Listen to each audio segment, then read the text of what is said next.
കഴിഞ്ഞ ട്രേഡിംഗ് സെഷനിൽ American market positive closing നൽകിയതിൻ്റെ ഇമ്പാക്റ്റ് ഇന്ന് ഏഷ്യൻ മാർക്കറ്റിലും പ്രകടമാണ്. ജപ്പാൻ്റെ ഇൻഡെക്സ് 1.27ഉം കൊറിയൻ ഇൻഡെക്സ് 1.16% ഉയർന്ന് ട്രേഡ് ചെയ്യുന്നു.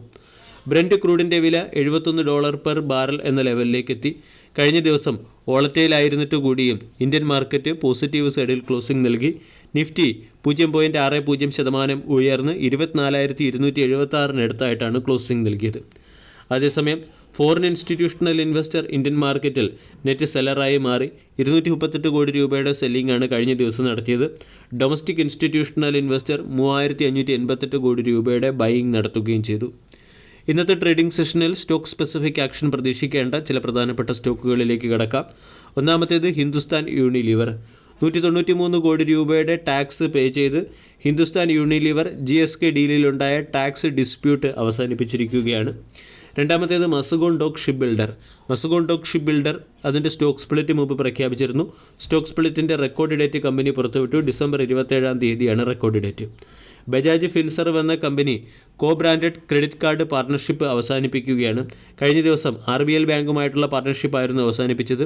ഇന്ന് DBS ബാങ്ക് ഇന്ത്യയുമായിട്ടുള്ള കോ ബ്രാൻഡഡ് ക്രെഡിറ്റ് കാർഡ് പാർട്ണർഷിപ്പ് കമ്പനി അവസാനിപ്പിച്ചിട്ടുണ്ട്. ടോറൻറ്റ് പവർ QIP വഴി ഫണ്ട് റൈസ് ചെയ്യുകയാണ്. 5000 കോടി രൂപയുടെ ഫണ്ടാണ് കമ്പനി റൈസ് ചെയ്യുന്നത്. ഇതിനുവേണ്ടി ടോറൻറ്റ് പവറിൻ്റെ സ്റ്റോക്കുകൾ 1585 രൂപ പെർ ഷെയർ എന്ന ഡിസ്കൗണ്ട് പ്രൈസിൽ സെൽ ചെയ്യും. സോളാർ ഇൻഡസ്ട്രീസ് എന്ന സ്റ്റോക്കിനെ ഇന്നത്തെ ട്രേഡിംഗ് സെഷനിൽ ഫോക്കസ് ചെയ്യാം. സോളാർ ഇൻഡസ്ട്രീസിന് ഡിഫൻസ് പ്രൊഡക്റ്റ് സപ്ലൈ ചെയ്യുന്നതിന് വേണ്ടി 2039 കോടി രൂപയുടെ ഓർഡർ ലഭിച്ചിട്ടുണ്ട്.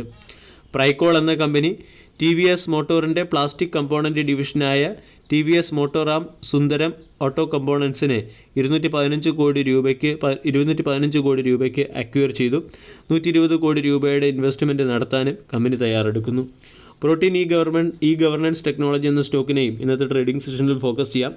Central registry of security asset റീകൺസ്ട്രക്ഷൻ്റെ സൈഡിൽ നിന്നും 161 കോടി രൂപയുടെ വർക്ക് ഓർഡർ കമ്പനിക്ക് ലഭിച്ചു.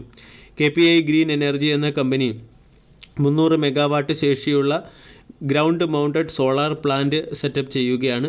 കോൾ ഇന്ത്യക്ക് വേണ്ടിയാണ് ഈ ground mounted solar plant set ചെയ്യുന്നത്. ഇതിനുവേണ്ടി കമ്പനിക്ക് 1311 കോടി രൂപയുടെ ഓർഡർ ലഭിച്ചിട്ടുണ്ട്. ഇൻഡിക്കോ റെമഡീസ് എന്ന കമ്പനി ക്ലാരിറ്റി ഫാർമ എന്ന കമ്പനിയുമായി ചേർന്ന് സ്ട്രാറ്റജിക് പാർട്ണർഷിപ്പിൽ ഒപ്പുവെച്ചു. നസാര ടെക്നോളജി 196 കോടി രൂപയുടെ ഇൻവെസ്റ്റ്മെൻറ്റ് ഗെയിമിംഗ് ആൻഡ് എൻ്റർടൈൻമെൻറ്റ് സെക്ടറിൽ നടത്താൻ തീരുമാനിച്ചിട്ടുണ്ട്. കൂടാതെ company sports Keeda, Nodwin gaming, data works തുടങ്ങിയ കമ്പനിയുടെ എക്സിസ്റ്റിംഗ് ആമുകളിൽ 148 കോടി രൂപയുടെ ഇൻവെസ്റ്റ്മെൻറ്റ് നടത്തും. ഗോദ്രേജ് പ്രോപ്പർട്ടീസിൻ്റെ QIP അവസാനിച്ചു. കമ്പനി 2595 രൂപ പെർ ഷെയർ എന്ന റേറ്റിലായിരുന്നു ഷെയറുകൾ വിറ്റഴിച്ചത്. HCL ടെക്നോളജി HP-യുടെ കമ്മ്യൂണിക്കേഷൻ ടെക്നോളജി അസറ്റിനെ അക്വയർ ചെയ്യും എന്ന രീതിയിലുള്ള ഒരു അപ്ഡേറ്റ് വന്നു. ആൾറെഡി അക്വിസിഷൻ കംപ്ലീറ്റ് ആയി കഴിഞ്ഞു. MOIL എന്ന സ്റ്റോക്കിനെയും ഇന്നത്തെ ട്രേഡിംഗ് സെഷനിൽ ഫോക്കസ് ചെയ്യാം. MOILൻ്റെ നവംബർ മാസത്തെ പ്രൊഡക്ഷൻ റിപ്പോർട്ട് പുറത്തു വന്നിട്ടുണ്ട്. മാംഗനീസ് ഓർ പ്രൊഡക്ഷൻ 1.63 ലക്ഷം ടണ്ണായി മാറി. കൂടാതെ unlocked manganese or production 32% year on ഇയറിൽ വർദ്ധിച്ച് 1.33 ലക്ഷം ടണ്ണായി ഉയരുകയും ചെയ്തു. E2Z നെറ്റ്വർക്ക് എന്ന company data centre facility extend ചെയ്യുന്നതിന് വേണ്ടി L&Tയുമായി ചേർന്ന് എക്സ്പാൻഷൻ പ്ലാനിൽ ഒപ്പുവെച്ചിട്ടുണ്ട്. കോൾ ഇന്ത്യ എന്ന കമ്പനി സിന്തറ്റിക് നാച്ചുറൽ ഗ്യാസ് പ്രോജക്റ്റുമായി ബന്ധപ്പെട്ട് മുന്നോട്ട് പോകുന്നു. പേൾ ഗ്ലോബൽ ഇൻഡസ്ട്രീസ് എന്ന സ്റ്റോക്കിനെ ഇന്നത്തെ ട്രേഡിംഗ് സെഷനിൽ ഫോക്കസ് ചെയ്യാവുന്നതാണ്. PT പിനാക്കിൾ അപ്പാരൽസിൻ്റെ 20% സ്റ്റേക്കുകൾ കമ്പനി $2.5 മില്യൺ അക്വയർ ചെയ്തു. വീഡിയോ എല്ലാവർക്കും ഇഷ്ടമായി എന്ന് വിശ്വസിക്കുന്നു. Thank U.